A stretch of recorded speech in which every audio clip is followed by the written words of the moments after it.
ഇനി ആവേശ പോരാട്ടത്തിൻ്റെ 3 ആഴ്ച. LDF തയ്യാറായി. പട്ടികയാകാതെ UDFും NDAയും. മുകേഷും ഷംസീറും മണിയും പുറത്ത്. ശൈലജയ്ക്ക് സ്ഥലം മാറ്റം. MV ഗോവിന്ദന് പകരം ശ്യാമള.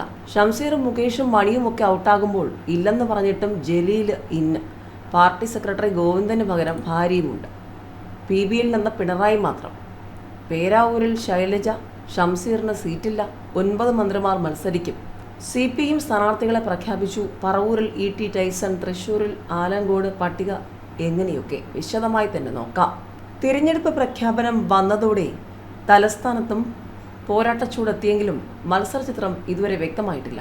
തീയതി പ്രഖ്യാപിച്ച ഞായറാഴ്ച വൈകിട്ട് തന്നെ ജില്ലയിലെ നിലവിൽ വിജയിച്ച മുഴുവൻ സീറ്റുകളിലും സ്ഥാനാർത്ഥികളെ പ്രഖ്യാപിച്ച് LDF പ്രചാരണം ആരംഭിച്ചു. എന്നാൽ തെരഞ്ഞെടുപ്പ് പടിവാതിൽക്കലെത്തിയിട്ടും UDF NDA മുന്നണികളുടെ സ്ഥാനാർത്ഥി നിർണയം പൂർത്തിയായിട്ടില്ല. കഴിഞ്ഞ തവണ ജില്ലയിലെ 13 സീറ്റുകളിലും വിജയിച്ച LDF 11ഇടത്തും നിലവിലെ MLAമാർ തന്നെ വീണ്ടും കളത്തിലിറക്കുകയാണ്. അതുകൊണ്ട് തന്നെ വോട്ടെടുപ്പ് തീയതി അറിഞ്ഞ ഞായറാഴ്ച വൈകിട്ട് തന്നെ LDFിൻ്റെ സ്ഥാനാർത്ഥികളെല്ലാം മണ്ഡലങ്ങളിൽ റോഡ് ഷോയുമായി പ്രചാരണം തുടങ്ങി. CPM 10 MLAമാരെ നിലനിർത്തിയപ്പോൾ CPI മന്ത്രി GR അനിലിന് നെടുമങ്ങാട് ഒരു അവസരം കൂടി നൽകി. V ശശി ജയിച്ച ചെറിയൻകീഴിൽ പുതുമുഖമായ മനോജ് ഇടമനെയാണ് CPIയുടെ സ്ഥാനാർത്ഥി. LDFിൽ ജനാധിപത്യ കേരള കോൺഗ്രസ് മത്സരിക്കുന്ന മുൻ മന്ത്രി ആന്റണി രാജു വിജയിച്ച തിരുവനന്തപുരം, കഴിഞ്ഞ തവണ LDF പരാജയപ്പെട്ട ജനതാദൾ S മത്സരിച്ച കോവളം എന്നിവിടങ്ങളിലാണ് ഇനി സ്ഥാനാർത്ഥികളെ നിശ്ചയിക്കാനുള്ളത്.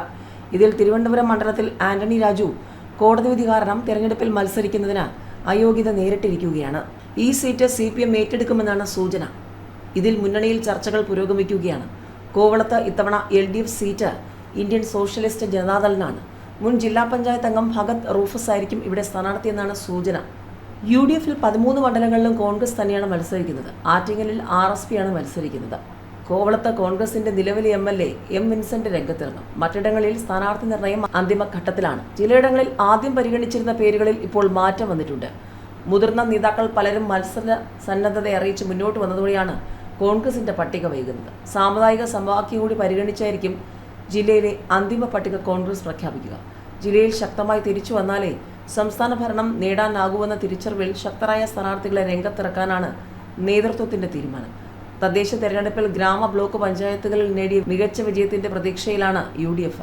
സംസ്ഥാനത്ത് തന്നെ BJPക്ക് ഏറ്റവും കൂടുതൽ പ്രതീക്ഷയുള്ള ജില്ലയാണ് തിരുവനന്തപുരം. ചരിത്രത്തിൽ ആദ്യമായി കോർപ്പറേഷൻ ഭരണം പിടിച്ചതിന്റെ ആത്മവിശ്വാസത്തിലാണ് BJP. ഇത്തവണ തിരുവനന്തപുരത്ത് ആ ആത്മവിശ്വാസവുമായാണ് പോരാട്ടത്തിനിറങ്ങുന്നത്. സംസ്ഥാനത്ത് BJP ആദ്യം തുറന്ന നേമത്തെ അക്കൗണ്ട് വീണ്ടും തുറക്കാൻ സംസ്ഥാന പ്രസിഡന്റ് രാജീവ് ചന്ദ്രശേഖർ തന്നെ മത്സര രംഗത്തിറങ്ങിയിട്ടുണ്ട്. വട്ടിയൂർക്കാവിൽ R ശ്രീലേഖയും കഴക്കൂട്ടത്ത് മുൻ കേന്ദ്രമന്ത്രി V മുരളീധരനും കാട്ടാക്കടയിൽ PK കൃഷ്ണദാസും സീറ്റ് ഉറപ്പിച്ചിട്ടുണ്ട്. മറ്റിടങ്ങളിൽ BJP ചർച്ചകൾ അന്തിമഘട്ടത്തിലാണ്. അടുത്ത ദിവസങ്ങളിൽ മുന്നണികൾ സ്ഥാനാർത്ഥികളെ പ്രഖ്യാപിക്കുന്നതോടെ മത്സരരംഗം കൂടുതൽ വ്യക്തമാകും. CPMന്റെ സിറ്റിംഗ് MLAമാരായ മുകേഷ്, MM മണി, AN ഷംസീർ തുടങ്ങിയവർക്ക് ഇത്തവണ സീറ്റില്ല. ഞായറാഴ്ച 81 സീറ്റുകളിലേക്കുള്ള സ്ഥാനാർത്ഥികളെയാണ് CPM സംസ്ഥാന സെക്രട്ടറി MV ഗോവിന്ദൻ പ്രഖ്യാപിച്ചത്. ഇതിൽ 6 പേർ CPM സ്വതന്ത്രരാണ്. ആകെ 86 സീറ്റുകളിലാണ് CPM ഇത്തവണ മത്സരിക്കുന്നത്. ഇതിൽ പാലക്കാട് ഉൾപ്പെടെ ബാക്കിയുള്ള 5 സീറ്റുകളിലെ സ്ഥാനാർത്ഥികളെ പിന്നീട് പ്രഖ്യാപിക്കും. കൊല്ലത്ത് സിറ്റിംഗ് MLA ആയ മുകേഷിന് പകരം S ജയമോഹനാണ് CPMന്റെ സ്ഥാനാർത്ഥി. CPM കൊല്ലം ജില്ലാ ആക്ടിംഗ് സെക്രട്ടറിയാണ് ജയമോഹൻ. കൊല്ലത്ത് മുകേഷ് ഇത്തവണ മത്സരിക്കില്ലെന്ന് നേരത്തെ ഉറപ്പായിരുന്നു. ജയമോഹന് വേണ്ടി ചുവരെഴുത്തടക്കമുള്ള പ്രചാരണ പരിപാടികളും CPM ആരംഭിച്ചിരുന്നു. 2021-ൽ UDF സ്ഥാനാർത്ഥിയായ ബിന്ദുകൃഷ്ണയെ 2072 വോട്ടിന്റെ ഭൂരിപക്ഷത്തിൽ പരാജയപ്പെടുത്തിയാണ് മുകേഷ് കൊല്ലത്ത് നിന്നും നിയമസഭയിലെത്തിയത്.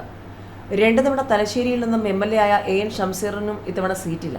2016-ലും 2021-ലും തലശ്ശേരിയിൽ നിന്ന് നിയമസഭയിലെത്തിയ AN ഷംസീർ 2021 മുതൽ നിയമസഭാ സ്പീക്കറുമാണ്. എന്നാൽ ഇത്തവണ കാരായി രാജനാണ് തലശ്ശേരിയിൽ CPM സ്ഥാനാർത്ഥി. ഉടുമ്പൻചോലയിലെ സിറ്റിംഗ് MLA ആയ MM മണിയും ഇത്തവണ മത്സരിക്കുന്നില്ല. 2016-ലും 2021-ലും ഉടുമ്പൻചോലയിൽ നിന്ന് തുടർച്ചയായി MM മണി നിയമസഭയിലേക്ക് തിരഞ്ഞെടുക്കപ്പെട്ടിരുന്നു. എന്നാൽ ഇത്തവണ മുൻ MLA ആയ KK ജയചന്ദ്രനെയാണ് CPM ഉടുമ്പൻചോലയിൽ മത്സരിപ്പിക്കുന്നത്. 2001 മുതൽ 2011 വരെ ഉടുമ്പൻചോലയിൽ നിന്നും MLA ആയ CPM നേതാവാണ് KK ജയചന്ദ്രൻ. MM മണിയുടെ ഒഴിവിൽ ഇടുക്കി ജില്ലാ സെക്രട്ടറിയായും പ്രവർത്തിച്ചിട്ടുണ്ട്. CPM സംസ്ഥാന സെക്രട്ടറി MV ഗോവിന്ദനും ഇത്തവണ മത്സര രംഗത്തില്ല. MV ഗോവിന്ദന്റെ മണ്ഡലമായ തളിപ്പറമ്പിൽ ഗോവിന്ദന്റെ ഭാര്യയും മാന്തൂർ മുൻ നഗരസഭാ അധ്യക്ഷയുമായ PK ശ്യാമളയാണ് ഇത്തവണ സ്ഥാനാർത്ഥി. പൊന്നാനിയിലെ സിറ്റിംഗ് MLA P നന്ദകുമാർ, ആലത്തൂരിലെ സിറ്റിംഗ് MLA KD പ്രസന്നൻ തുടങ്ങിയവർക്കും ഇത്തവണ പാർട്ടി സീറ്റ് നൽകിയില്ല.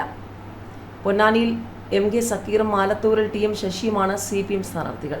കെ ശൈലജ ഇക്കുറി മട്ടന്നൂരിൽ നിന്നും പേരാവൂരിലേക്ക് മാറി. ഇവിടെ KPCC അധ്യക്ഷൻ സണ്ണി ജോസഫാണ് എതിരാളി.